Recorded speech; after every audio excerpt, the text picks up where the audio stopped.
51, 97, 119। जितने भी बाइकर हैं या फिर जितने भी राइडर हैं, इन सब के मन में एक क्यूरियोसिटी ज़रूर होती है ये बात जानने की कि कोई भी बाइक की टॉप स्पीड क्या हो सकती है। इनफैक्ट मैं भी एक राइडर हूँ, मैं भी ये जानना चाहता हूँ कि मेरी बाइक या किसी दोस्त की बाइक की टॉप स्पीड क्या हो सकती है। तो यही चीज़ चेक करने के लिए हम अपनी RTX को ले आए हैं UER हाईवे पे। तो पहले तो मैं इस बाइक के बारे में कुछ बता दूं आपको कि ये जो बाइक है भाई सबसे बीस्ट बाइक है अभी तक की जो मार्केट में उतरी है। सबसे सस्ती प्राइस रेंज में और सबसे ज़्यादा फीचर और ऑफ़र प्रोवाइड करती है ये बाइक आपको। इस बाइक की कुछ टेक्निकल स्पेसिफिकेशंस हैं जो मैं आपको बता देता हूँ। लगभग ये बाइक 2.5 लाख के प्राइस रेंज में आपको मिल जाएगी। आप किसी भी स्टेट में रहते हो 10-15 हज़ार रुपये ऊपर नीचे होंगे बस, बाकी सब कुछ सेम मिल जाएगा। ठीक है, अब ये है टॉप मॉडल। ठीक है, अब टॉप मॉडल 2.5 लाख के आसपास का ही आ रहा है, मैंने भी इतने का ही लिया था। ठीक है, इसमें बस 1 से 2 चीज़ मिसिंग है। एक प्रीलोड एडजस्टर नहीं है इसके अंदर सस्पेंशन का, और एक हेडलाइट में वेलकम हेडलाइट जो आता है ना वो सिस्टम नहीं है इसके अंदर। बाकी डिटेल में मुझे भी नहीं पता है, जब रिव्यू वीडियो बनाऊंगा तब मैं आपको उसमें बता दूंगा कि इसमें क्या डिफरेंट है और टॉप मॉडल जो BTO मॉडल है उसमें क्या डिफरेंट है। तो इस बाइक के अंदर आपको 299 सीसी का एक इंजन मिल जाता है जो कि भाई TVS ने खुद डेवलप किया है। ठीक है, और इसकी जो पावर है वो है 35.5 PS की पावर है और 28.5 Nm का टॉर्क है। तो इस बाइक के अंदर अभी क्या क्या लगा हुआ है मैं बता देता हूँ। ज़्यादा कुछ नहीं लगवाया मैंने, इसके अंदर एक क्रैश गार्ड लगवाया है और एक ये फ्रंट फेंडर लगवाया है। तो क्रैश गार्ड का वेट लगभग होगा 12 किलो के आसपास। ठीक है, और मेरा वेट होगा करीब 55 किलो के आसपास। तो मतलब टोटल बाइक के ऊपर 65 से 70 किलो के बीच का वज़न होगा और इसके बाद हम बाइक की टेस्टिंग करने वाले हैं। सो गाइज़ हम आ चुके हैं अपनी RTX पे, और गाइज़ अभी मैं हूँ, देखो कहाँ पे, UER पे। इग्निशन ऑन करते हैं और आपको दिखाते हैं अभी इंस्ट्रूमेंट क्लस्टर में क्या क्या चल रहा है। तो कूलेंट टेम्परेचर 88 है, 2856 किलोमीटर चल चुकी है, एवरेज 32 की आ रही है। ये टॉप स्पीड मैंने 1 हफ्ता 2 हफ्ता पहले चेक करी थी। तो इसी चीज़ को चेक करने के लिए दोबारा स्टार्ट करते हैं एक बार। टूर मोड में है, ठीक है, और जो राइड मोड कह रहा हूँ, और इसमें जो व्हीकल कंट्रोल में ट्रैक्शन कंट्रोल और क्विक शिफ्टर ये सब दोनों चीज़ ना ऑन है। ठीक है, और बाकी बस यही है। तो अब स्टार्ट करते हैं एक बार बाइक को। देख रहे हो अभी 1.6 RPM चल रहे हैं, और अब इसकी एक बार टॉप स्पीड चेक करते हैं टूर मोड के अंदर। तो स्टार्ट करते हैं, 1 2 3। 51, 97, 119,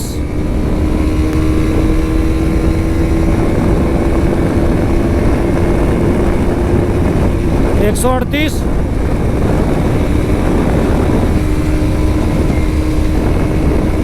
144 से ऊपर नहीं जा रही, 145 से ऊपर नहीं जा रही।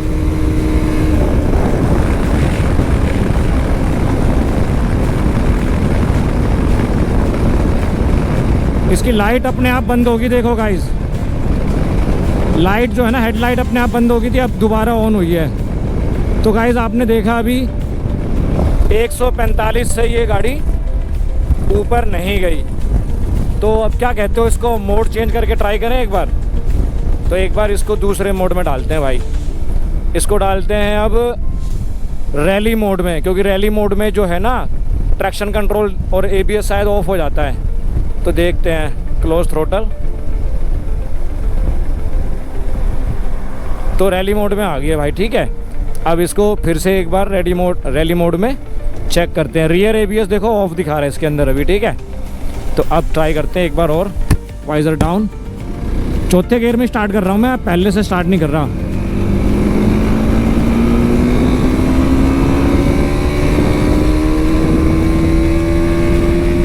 119, 133, 38,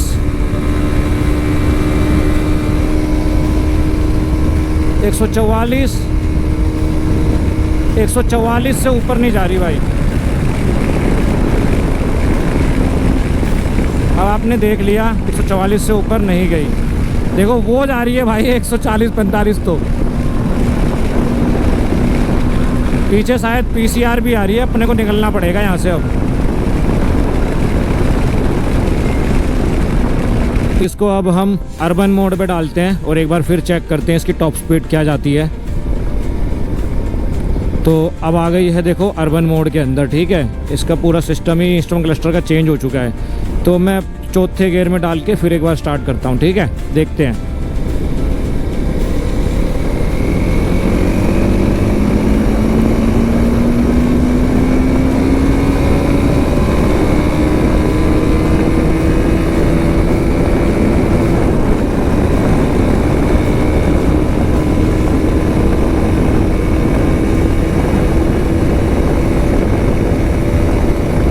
RPM पहुंच गए, 136 से ऊपर नहीं जा रही, ठीक है। अब एक मोड और रह गया है, वो रह गया है रेन मोड। तो एक बार रेन मोड में भी और डाल के देखते हैं इसको, ठीक है।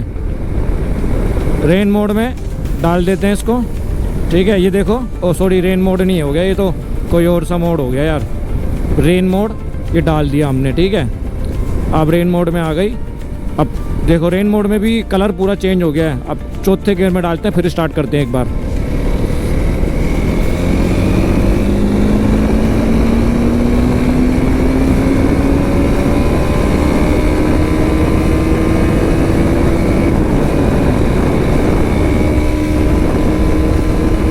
पूरा लीन हो गया हूँ मैं आगे की तरफ टैंक के ऊपर।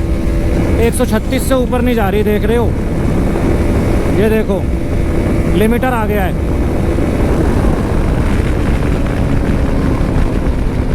इसको दोबारा टूर मोड में ले आते हैं।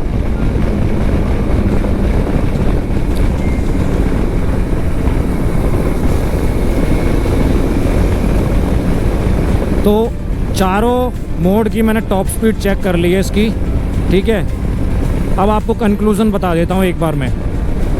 सो गाइस, अभी 86 की स्पीड चल रही है और हम इसको अब क्रूज़ करने वाले हैं 110 और 120 kmph पे। तो देखते हैं क्या परफॉर्मेंस निकल के आती है क्रूज़ कंट्रोल की। तो क्रूज़ कंट्रोल किया सेट। अब इसकी स्पीड इंस्टेंटली बढ़ाते रहते हैं, ठीक है। लेकिन हैंडल पकड़ के रखना है इस टाइम। ये देखो स्पीड बढ़ती जा रही है। 113 पे क्रूज़ हो रही है। देखो हैंडल छोड़ दिया है मैंने, एक हाथ छोड़ दिया है, पर बाइक जो है अनस्टेबल हो रही है। अब हाथ छोड़ के चलाने में अनस्टेबल है, ठीक है, देख रहे हो ना।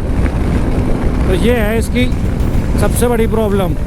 क्रूज़ कंट्रोल 120 130 पे फेल है भाई। ये देखो फिर सेट हो गया, अपना टच होते ही अपने आप सेट हो जाता है।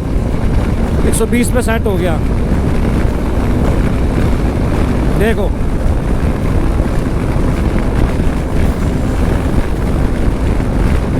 देख रहे हो 120 पे क्रूज़ हो रही है आराम से, पर इसकी स्टेबिलिटी थोड़ी थोड़ी फेल हो रही है, इधर उधर भाग रही है गाड़ी।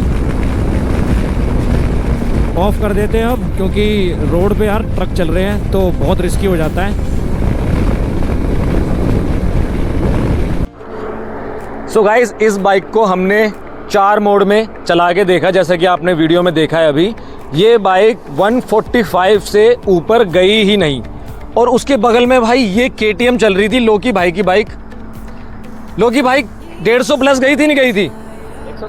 160 भगा दी भाई इस बाइक को। ये 390 एडवेंचर एक्स है, जो कि 2021 या 22-23 मॉडल ना, 24 मॉडल है भाई। ये देखो 24 मॉडल, और इससे भी ज़्यादा आगे निकल गए, क्योंकि इसमें यार इंजन बड़ा है, इस वजह से आपको पावर ज़्यादा मिलती है, तो आपको टॉप एंड भी अच्छा मिल जाता है। इसमें छोटा इंजन है तो इसमें टॉप एंड आपको कम मिलता है। दोनों ही बाइक को मैं बताऊं, दोनों ही एडवेंचर बाइक है, एडवेंचर टूरर बाइक है। ये भी तो एडवेंचर टूरर बाइक है, ठीक है। तो गाइस, जैसा कि आपने 4 मोड में अभी देखा कि बाइक की टॉप स्पीड क्या से क्या पहुंच गई थी, मैं इनफैक्ट बताऊं, सच में मोड्स होने का ना फ़ायदा मिलता है। जैसे रेन मोड होता है, उसमें आप बारिश में चलते हो तो आपको पावर कम मिलती है। टूर मोड मिलता है तो आपको मतलब टूरिंग करनी है, मतलब लंबे लंबे हाईवे पे चलाना है तो बाइक तो आपको ज़्यादा पावर की ज़रूरत पड़ती है। क्रूज़ भी आप 110 115 पे 110 तक कर सकते हो, 110-15 से ऊपर मत जाना, बाइक का बैलेंस बिगड़ने लगता है, मैंने जैसे कि आपको वीडियो में दिखाया है। तो कुछ TVS RTX लवर होंगे जो सोच रहे होंगे कि भाई ये बाइक तो 145 से ऊपर भी नहीं गई, तो मैं खुद कहता हूँ कि हाँ भाई 145 से ऊपर नहीं गई। वो इसका रीज़न ये है कि ये बाइक जो है एक एडवेंचर बाइक है, एडवेंचर टूरर बाइक है, कोई स्पोर्ट्स बाइक नहीं है जो आप किसकी टॉप स्पीड ज़्यादा से ज़्यादा डिमांड करनी है। तो भाई इतनी भी चली गई ना, बहुत बड़ी बात है। इन बाइकों का जो डिज़ाइन होता है ना, वो इस तरीके से डिज़ाइन किया जाता है कि आपको कंफर्ट प्रोवाइड करे। सस्पेंशन ऐसे बनाए जाते हैं इसके कि आपको जर्क जरा सा भी लगने ना दे। तो ऑल ओवर बाइक का जो भाई टॉप स्पीड का रिव्यू निकल के आया, मेरे हिसाब से बहुत अच्छा था परफॉर्मेंस, बहुत ही अच्छा परफॉर्म कर रही रोड पे इसने, ठीक है। और 2-3 चीज़ें मैं और बताना चाहूँगा कि इसके बाइक के अंदर ना थोड़ी सी वाइब्रेशन का इशू है, 80 के आसपास इसमें वाइब्रेशन बहुत ज़्यादा फील होती है, इस फुट पैक के बहुत ज़्यादा फील होती है। और दूसरी चीज़ ये कि मतलब जो विंड ब्लास्ट है ना भाई, ये जो इस पर टकरा के जाता है वो भाई आपके हेलमेट पे लगता है पूरा का पूरा।